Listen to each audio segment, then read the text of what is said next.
Lindsay here with Back to Mom. I'm just going to talk to you a little bit today about our Nipple Shield Weaning Kit, and we're going to open the package and see what's in the package and talk a little bit about how the weaning process works with our kit. So let's dive right in. This is the package as it comes mailed to you in this beautiful shiny envelope. It's got a little bit of information on the back, as you can see here. So let's go ahead and open it up. So it comes with 3 nipple shields, and I'll show you a little bit more of those in just a sec. And then it comes with our instructions. You can see there's some warnings. Obviously, never leave baby alone with nipple shields, so they can put them on their nose or their mouth or anything like that, or any of the packaging. And then you'll just want to sanitize it when you first get it. Though these were created in a factory here in the US in a clean facility, we always suggest just sanitizing anything before you put anything inside a baby's mouth. And then it comes with instructions. It comes with a list of handy tips, some of the things that you might run into during the weaning process and how to overcome those, as well as the actual instructions. And then as far as the nipple shields go, it comes with step 1, step 2, and step 3. So I'll give you a closer look at step 1. You can kind of see there. And you can see it's got an open end. So it's based on the same size as a normal nipple shield that you may be using, whether it's Lanceno, Medela, Nook, any of those 24 millimeter nipple shield size. But it's different because it basically just doesn't have the rounded tip. It's open-ended. So it's a very small step that your baby has to take from going from a regular nipple shield to our step 1 shield. And we did that obviously so it's not as much of a shock to baby. Our step 2 shield is obviously lower, and it has a bigger opening so that baby can have more access to your natural nipple. I also want to point out all of our shields have our special, it's kind of hard to see it, our special cutout design that gives the best access to baby to be able to still smell mom and to be able to have their nose touch mom. And that's because that always helps with the bonding process. It helps with breastfeeding process, with inducing mom to create more milk. That skin to skin bond is very instinctual and natural, and definitely has its benefits in milk production and getting baby to go back to mom and back to regular breastfeeding. And then here's our step 3.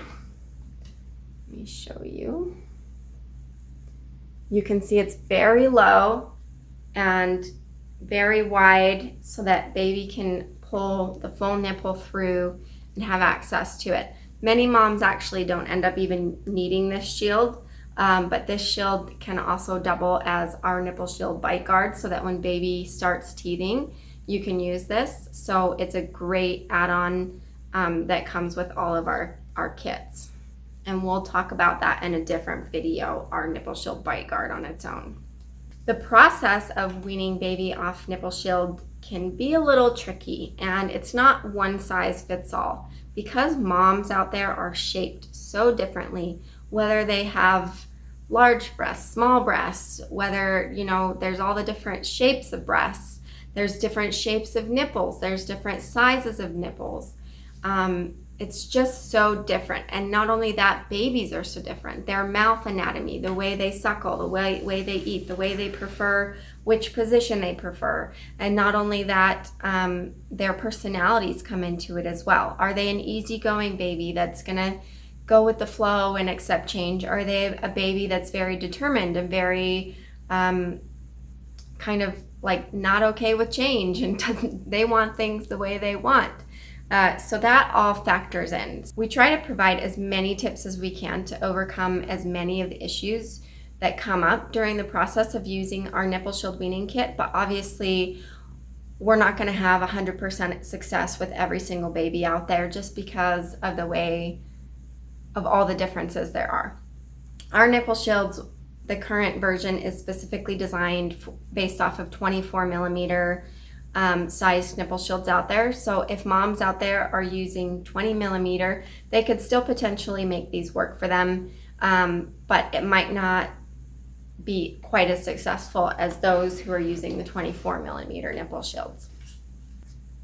So the first step would be to start with our step 1 shield, and you put it on just like you would a regular nipple shield. You kind of flip up the edges. It's hard to do single-handed, but you flip up the edges and then kind of roll it out over your breast. And you want the cutout section, if you can see here, to be where baby's nose is going to be, so that they can be pressed up against your skin and smell you and all of that wonderful stuff that comes with that access. And then you latch baby as you normally would to your existing nipple shield. And once baby gets used to using step 1 nipple shield, then you'll introduce them to the step 2 nipple shield in the same way. And then you can always use the step 3 nipple shield if you feel like you need to. Many moms by then feel like their baby is used enough to their regular nipple, they're able to not use the step 3, but some moms do go all the way through all the steps and have had success that way. Some moms I'm going to talk about only end up using the step 1 shield and end up not needing any other shield. And that's because their baby gets so frustrated with the step 1 shield. And let me tell you why, and why it's a good thing and not a bad thing necessarily if baby gets frustrated. When a baby latches to a regular nipple shield, it holds its shape just like a bottle nipple does, or just like your nipple would. It holds its shape and gives them that nipple shape to suck on. It sometimes collapses. It squishes in the baby's mouth and collapses down. So they're not given that nice, smooth, nipple-shaped surface to suck on. And they get frustrated with that. They're still able to get the milk, but it doesn't feel as good to their palate. It doesn't feel like what they were used to. And they get frustrated with that, and they might unlatch and be like, "Ugh, I don't like that." And that's good. That's when you want to take this, put it down, and introduce baby to your natural breast. Right there, ready to go. Because, and you might have to do that multiple times. Every time you present the nipple shield, you use this nipple shield, not a regular one. And then every time baby gets frustrated, you present your natural breast. And it's best if you pump in advance so that you're ready to let down right away, so that when baby latches to your natural breast, they get milk like that.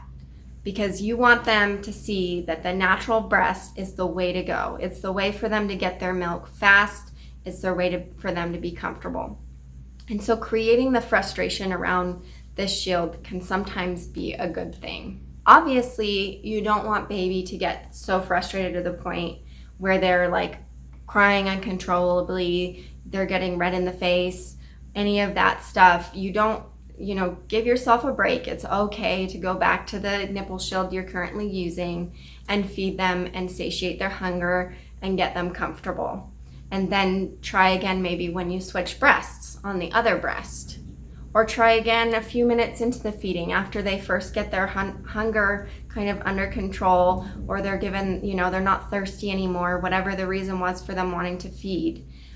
But help them realize that the comfort side of breastfeeding is going to come from your natural nipple and not from the nipple shield. We appreciate any moms out there or anybody out there who would be willing to share our video and tell your friends, share us on social media, tell all your friends about Back to Mom.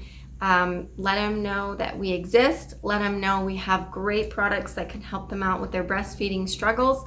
Let them know about our blog that always has a lot of great content. As always, we appreciate you tuning in and would appreciate anybody willing to share our video, to share us on social media and tell all your friends about us. Have them follow us.